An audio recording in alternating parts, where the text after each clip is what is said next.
It's time for To The Last Drop podcast with Liam Del Carme and Brenden Nell.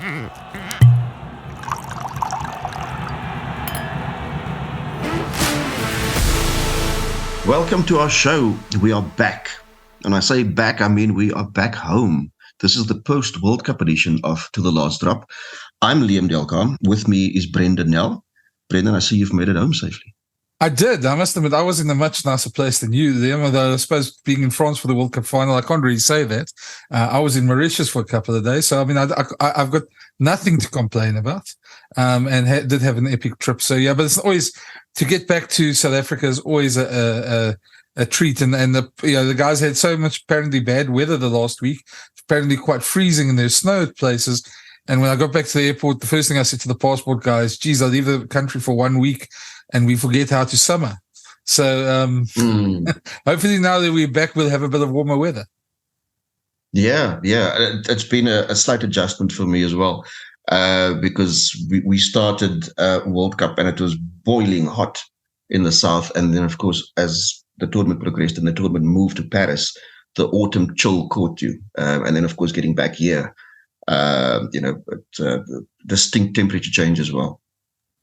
Yeah, but I mean, I suppose you get back here, and I don't think a lot of people understand that. Everybody watches, and I watched it as a fan, with a bunch of South African friends in Mauritius this week in the final.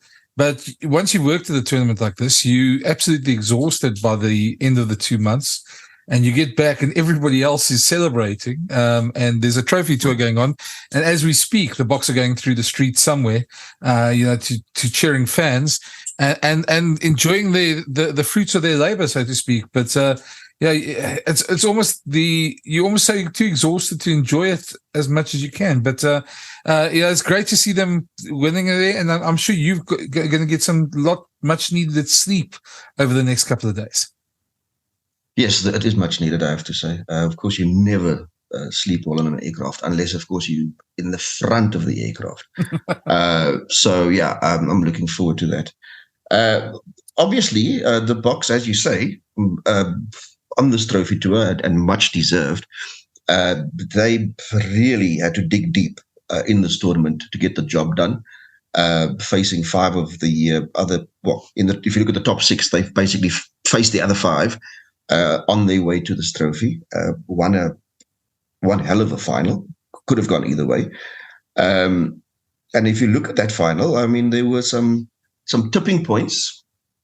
Most notably, the Sam Cane incident, I suppose, and that's obviously ruffled a few Kiwi feathers in New Zealand. Do you think there was just cause? Well, when I was sitting watching it, the first thing I thought was when I saw that exact incident, my first reaction to the people around me was, "That's red," and they were all, "Geez, really?" And my explanation to them was, "Look, I would never want to card a player in the final if I was a ref, but by the strict letter of the law, that was red." And and players have been warned about it. It's always unfortunate when it happens, and it's a whole different discussion when you ask whether those red cards are justified or whether they actually should be red. That's a whole different discussion. But in the final, on that specific incident, it was red. And while there's been a lot of comments about that and a lot of comments about the refereeing, I don't think the TMO had any choice in that matter. In fact, I mean, for months leading up to this tournament, a lot of people, I mean, I've expressed it, I'm sure you have as well. There was always the fear that one of those calls, when it comes to head contact in particular, was going to have a huge impact on a semi-final or potentially a final. In this case, in the most sort of high-profile environment you could possibly imagine, that happened. So World Rugby can't say that they didn't see it coming. And you're right. I mean, to the letter of the law, that is a red. The Kiwis will probably feel, well, what about Sia? Then you have to go into the explanations provided by the match officials. When I saw that, I did fear that they might give him red as well, just to even things out. But thankfully, they went through it they took the emotion out of it. put it that way. There's another argument I think that and it's a totally separate argument with which maybe New Zealand should look at. In the months preceding the World Cup, I mean, we've all seen it on Twitter. We've seen video clips being sent around about cards that were given in Super Rugby that a lot of people felt would, in the Northern Hemisphere or in URC, would have been a red card, but somehow.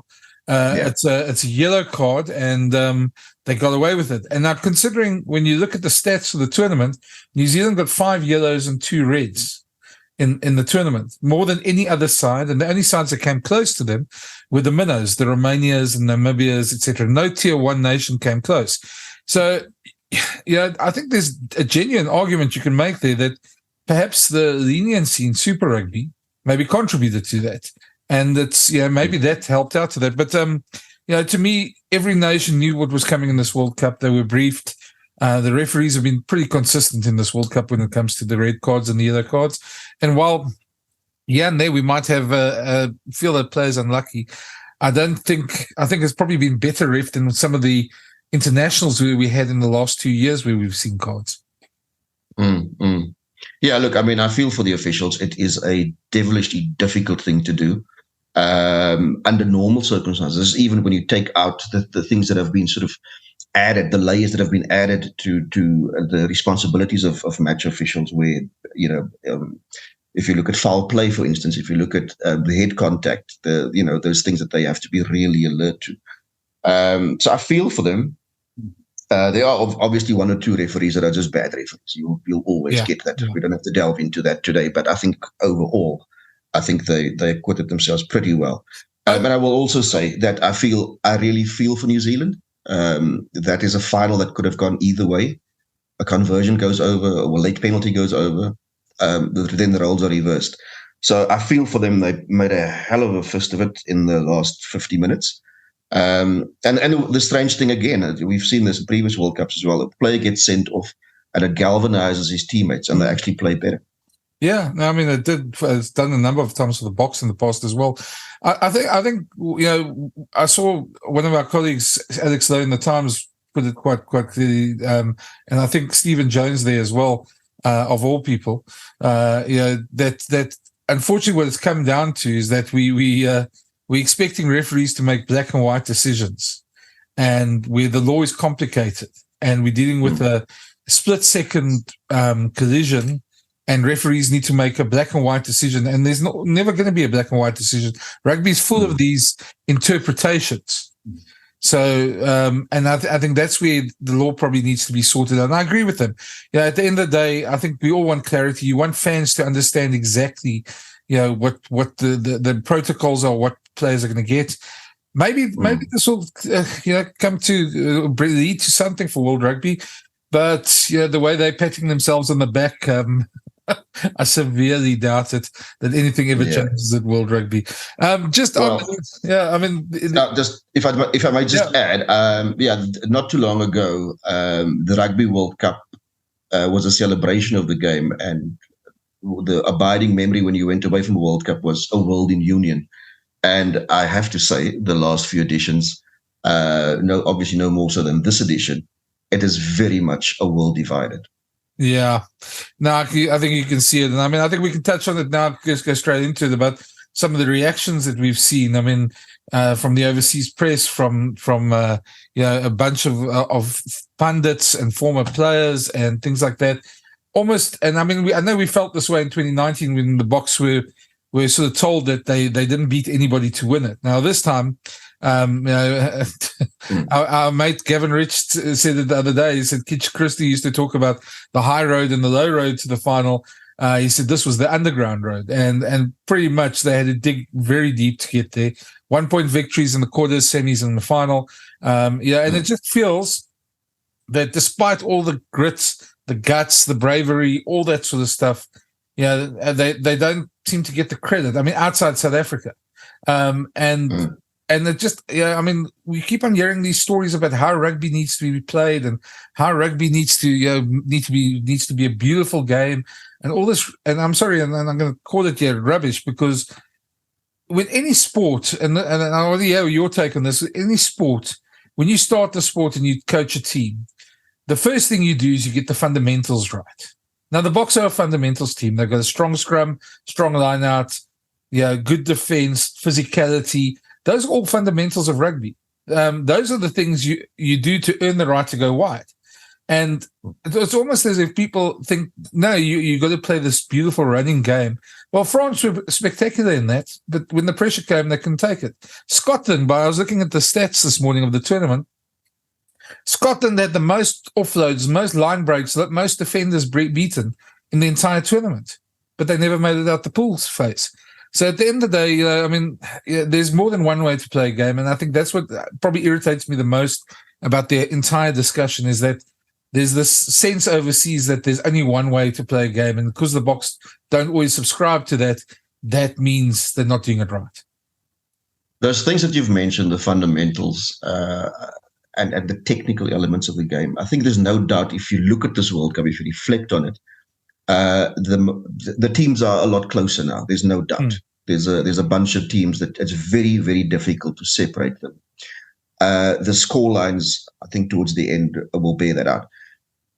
So then you look for things that help separate teams. And there's absolutely no doubt that the Springboks, when it comes to mentality, when it comes to resolve, when it comes to having to dig deep in those difficult moments, to go that extra little bit, have it in their DNA more than other teams. And history will bail me out here, because they have since the 2003 World Cup, in a 20-year span, in those matches that matter, over 20 years, they've lost only 2 knockout matches at the World Cup. I think they've played 10. They've only lost 2.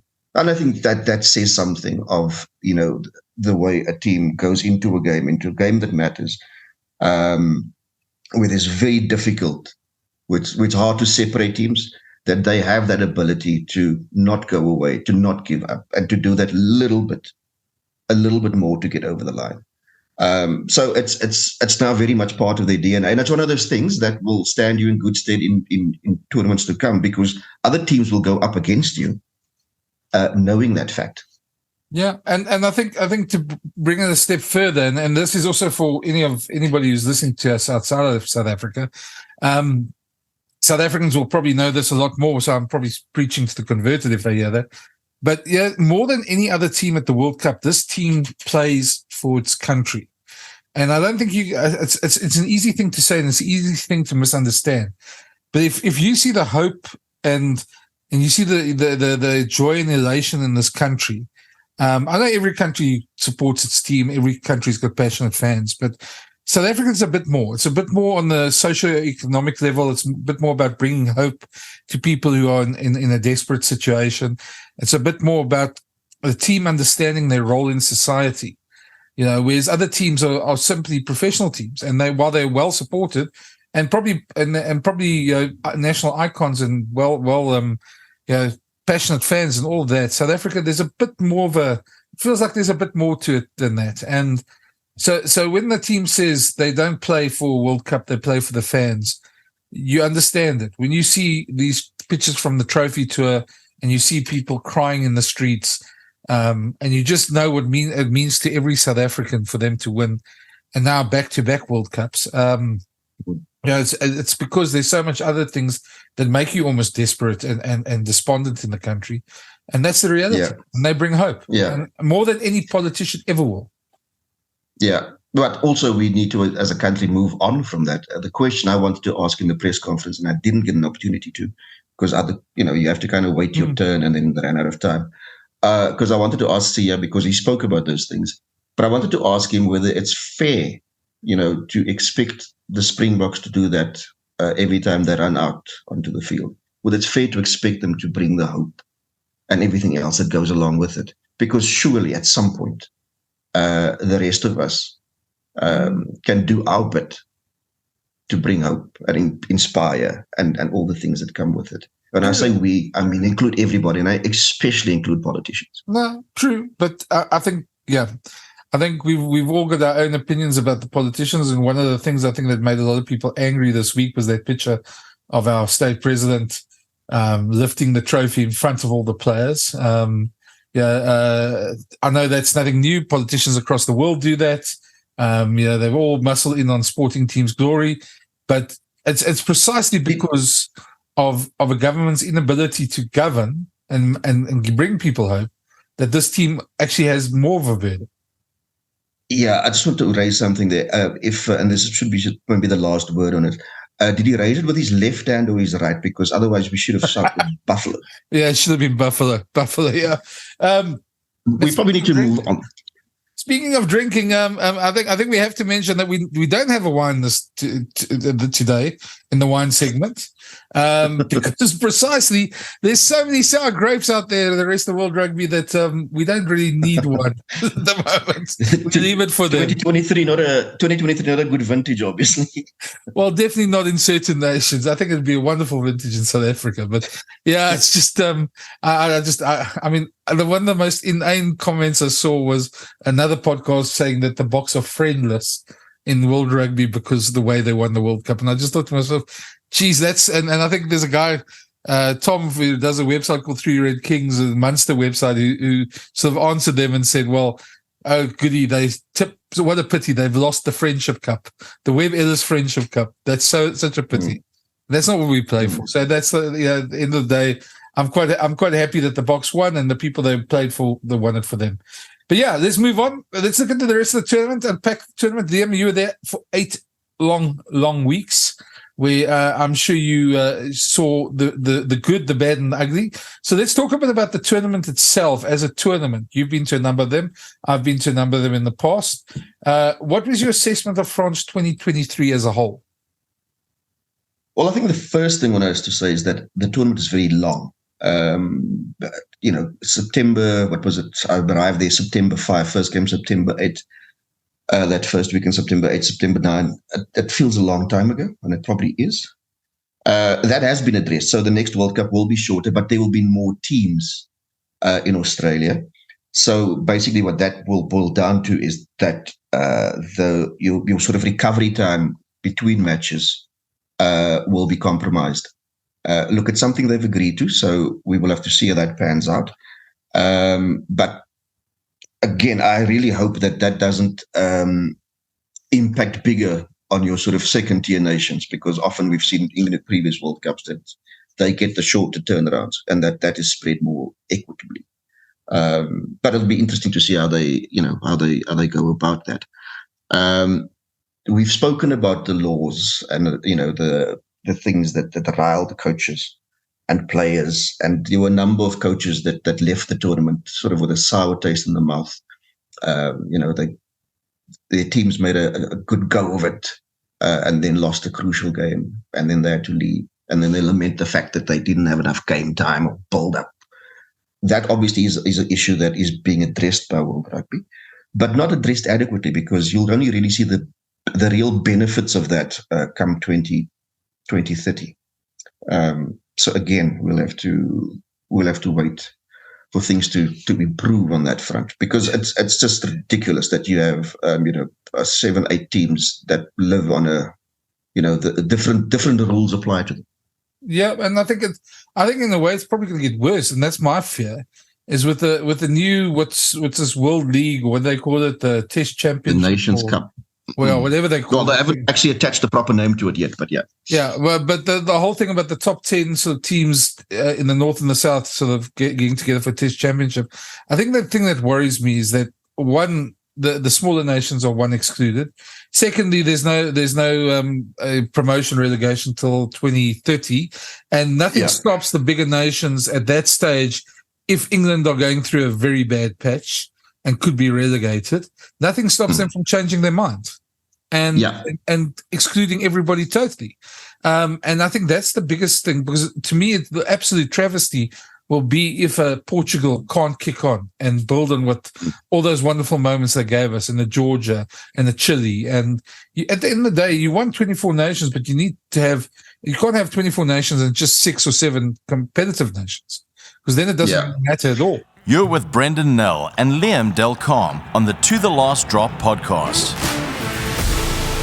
The other thing about the World Cup that stood out again, and we've known this for a while already, is just the rapaciousness of the organizing committee.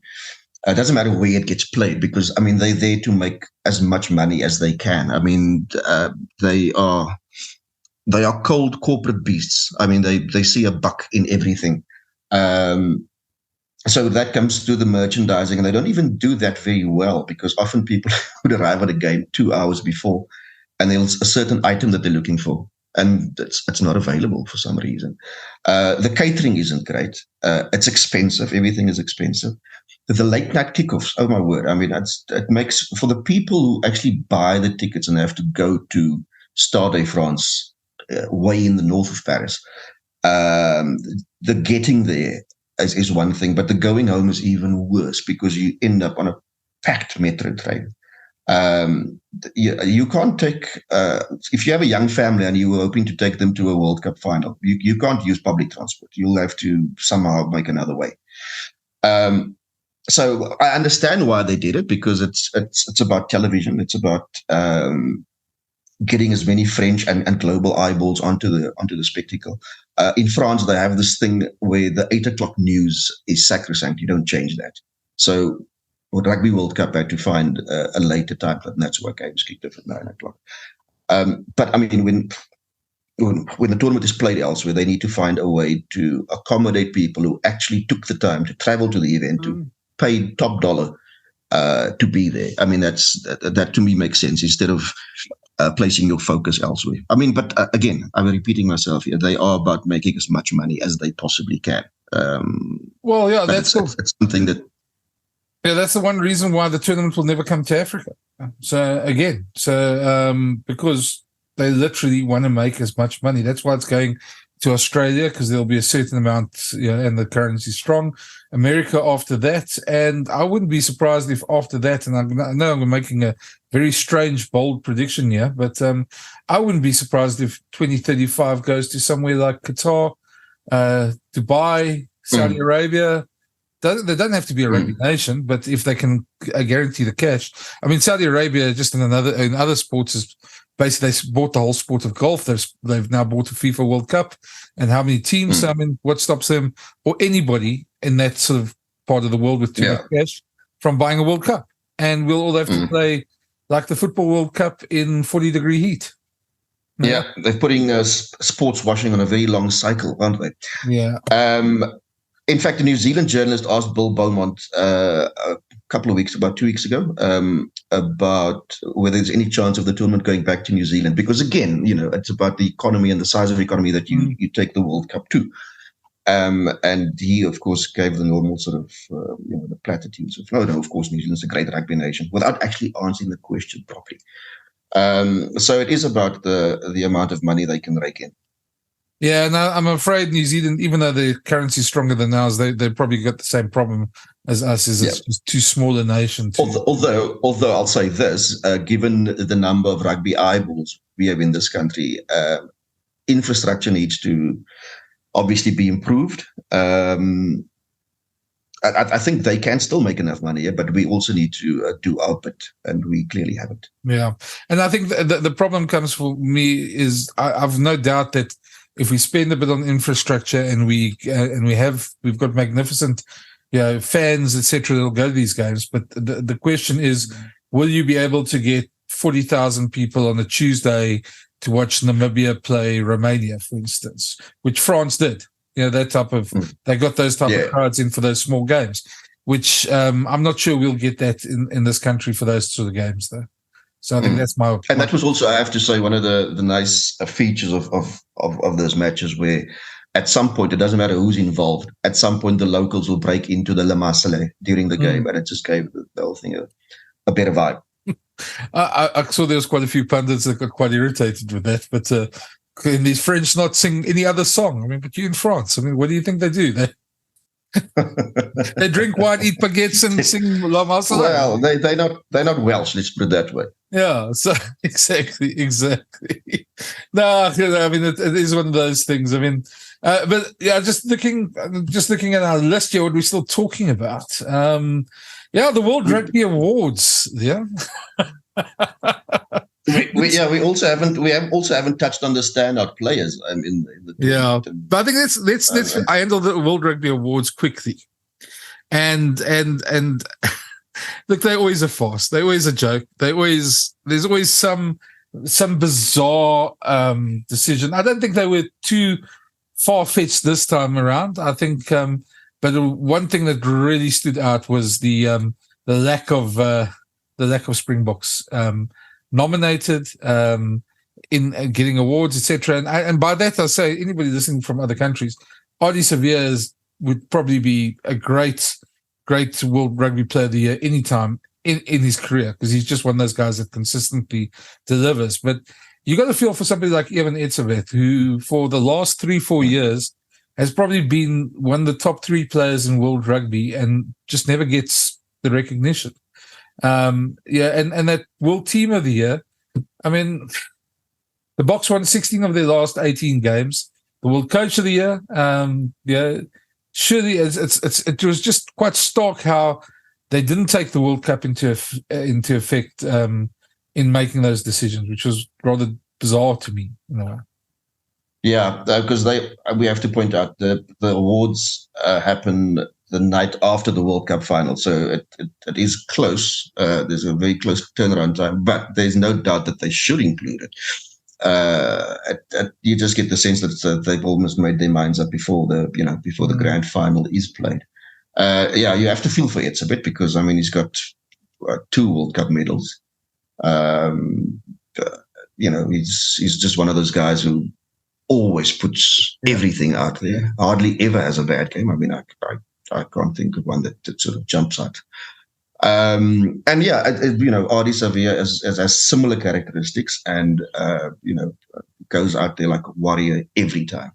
But ultimately, it's if you have to have something really tangible to prove your candidacy, and in this case, I mean there's no doubt that Etzebeth, in my mind as well, should have had it, and as much as the Boks as well, as Team of the Year. My word, I mean, what else do you want? How does a Grand Slam in the Six Nations, for instance, compared to a World Cup? Exactly, and I mean, especially when I understand Ireland had a great year, but I mean, when you say that one team was on 16 unbeaten games, etc., with the Grand Slam and the Six Nations, and then you say, well, the other team won 16 out of 18 games and the Rugby World Cup. So, I mean, what more do you really want? I don't know. To me, unfortunately, this year they looked again like consolation prizes for it's like participation prizes for those, and it's not that I feel any of them weren't worthy of the prize. I just felt that there should have been a bit more recognition for the Springboks. So. But let's move on to standout players. Give me your 5 standout players of the tournament. The unfortunate thing here is you kind of have to look at players that made it to the business end of the tournament. As well as teams like Fiji and Portugal performed well in the pool stages. It ultimately comes back to the bigger names in the semi-finals and the finals, and again that Antoine Dupont performance in the quarterfinal against the Springboks with the big injury that he had coming into that game. He wasn't at his best, but my word, what he was able to put out there under those conditions was absolutely superb. Bundee Aki was phenomenal. There's no other word to describe it. In fact, there is another word to describe it. There was that try scored against New Zealand where he was in a very tight space. There were defenders around him, and then he sort of tiptoed one way, then the other way, and then he surged for the line. I described him as a bison at the ball show, because that's exactly what it looked like.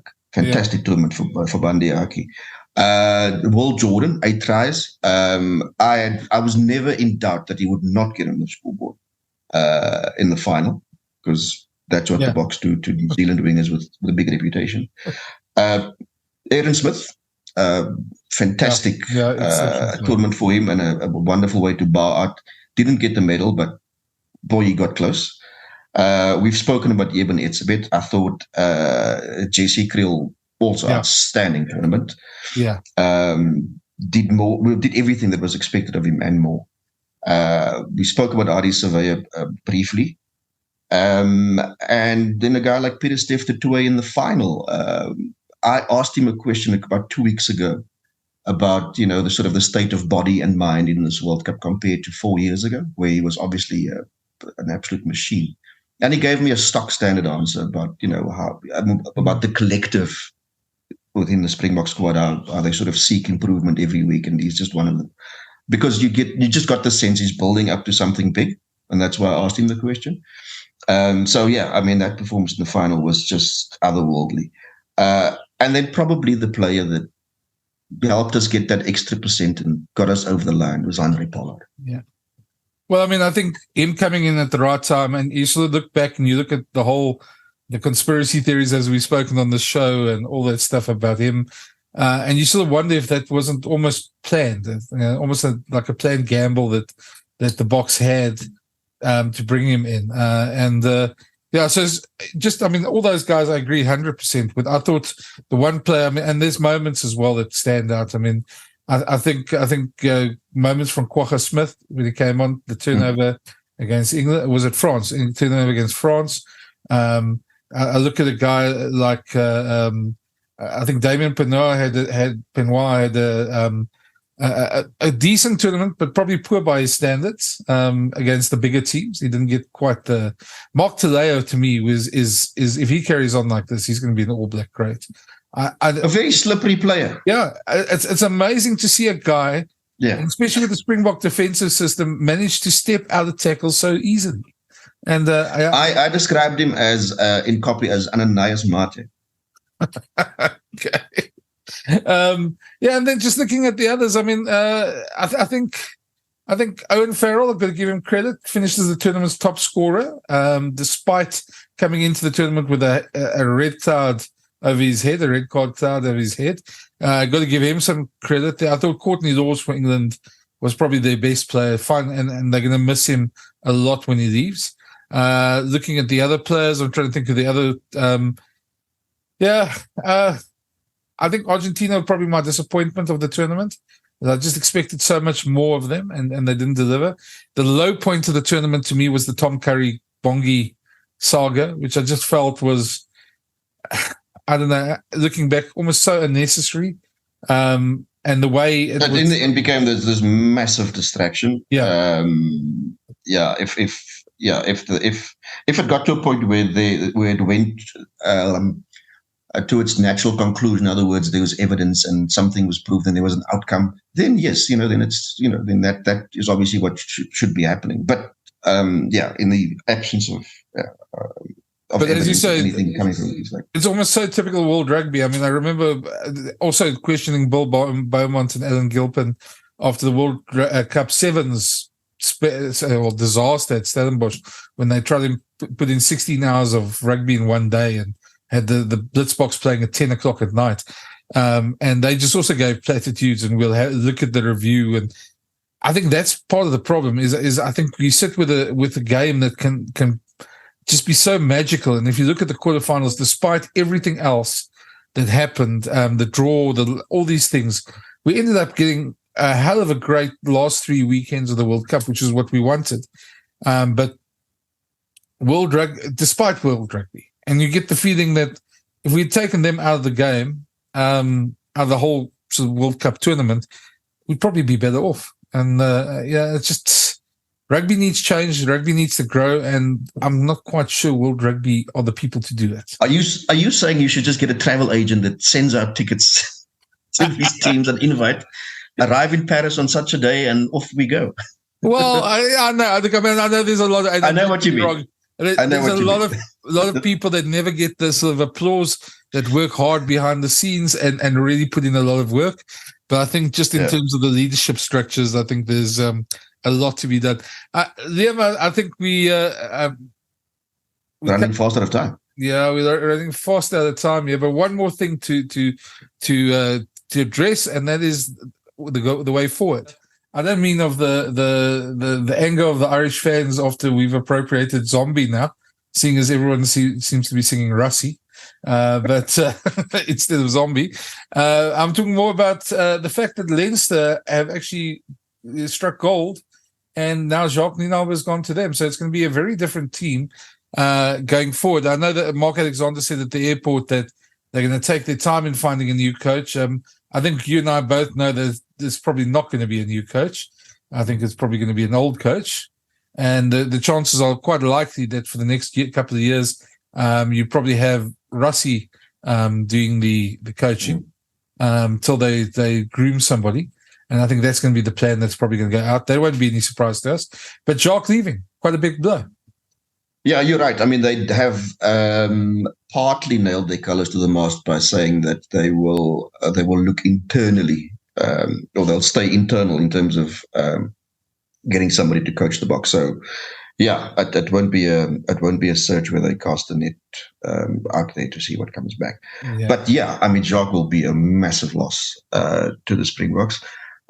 He's always had a strong voice in that squad, in that team environment, even before he became head coach. I remember in Japan in 2019, the team was in Omazaki. They were building up to the game against Italy, which was obviously became an important game after they lost the opening game. And I remember being in a press conference room, or the room that was designated for the press conference, before it started. But next door, there was a Springbok a team briefing. Now, obviously, with discussing defense. And the way Jacques spoke to them, we couldn't see them, but I could hear them. And the authority with which he spoke left me in little doubt that come post 2019 that he would have an even stronger voice. And then there's no doubt these players have responded wonderfully to him. I mean, the way Sia paid tribute to him after the final in the press conference was actually quite moving. So the most important thing here is that he has firmly earned the respect of the players. I mean, they are sorry to see him leave because he's made a huge impression there. Not just since 2018, but he had actually been involved with the Boks setup previously as well.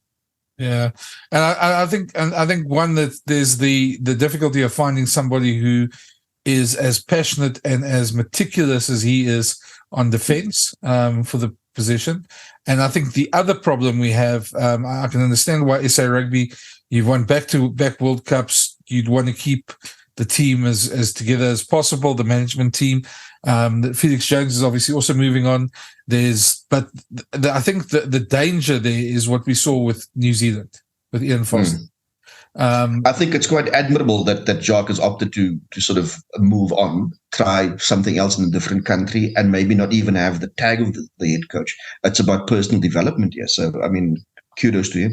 Yeah, and I think that's the biggest worry for me. And I mean, the obvious front runners are Dion and Mzanzi. Probably Mzanzi stick more than Dion in a couple of years' time to take us to the next World Cup. But there is also a danger in that. The danger with Jacques was always that he was Russie's sidekick and that he didn't really come through on his own merits through the whole ranks and stuff. Not that really has to be a thing, but as they've shown. But that would always be the danger and the worry for that. So, but I'm sure over the coming months, I think they've earned the benefit of the doubt. 2 World Cups, you can't argue with that. So we're going to give them the benefit of the doubt, whatever comes next for the Springboks. But I think we're all going to go and rest now and just take in the sights and scenes of the trophy tour. And then, yeah, absolutely. In fact, we should probably also mention that a large number of those Springboks that won this World Cup are bracketed 31, 32, 33. So there will have to be a proper rebuild of that squad come next World Cup. Yeah. A few of them, when I say a few, probably half a dozen of them can easily still make the next World Cup, but it's going to take some finessing. Yeah, but I mean, we won't have 33 of the same players. If we get half of those players back to a World Cup, we're going to be pretty lucky. But that's maybe a topic for next week we can chat about. It's about who's coming through. And, 4 years is a long time. As we've seen, there's no such thing as a 4-year cycle because in 2018, 2019 was, 18 months. And then if you really take it this time around, if you take out COVID and the Lions tour, there was only really 2 years development in this team as well. So, I mean, I don't think the 4-year cycle counts too much, but in this case, we're going to have to develop players. But I think that's you have to do. Yeah, Sorry, man. You can take us home. No, I was going to say you have to basically do what you have to do. I mean, those are the cards they were dealt, and they did it. So that's it for us this week, and we'll be back next week. Of course, no more World Cup, but we've got a lot to focus on next week, and we'll be back, and hopefully those sour grapes would have matured into something a bit more palatable by then for the rest of the world. In the meantime, we'll just keep on drinking the champagne. Anyway, this is To The Last Drop. See you next week. Thanks for listening, and a reminder, you can find all the To The Last Drop podcasts on the Brenden YouTube channel, iono.fm, Spotify, Player.fm, Pocket Casts, Google Podcasts, and iTunes, or wherever you find your favorite podcasts.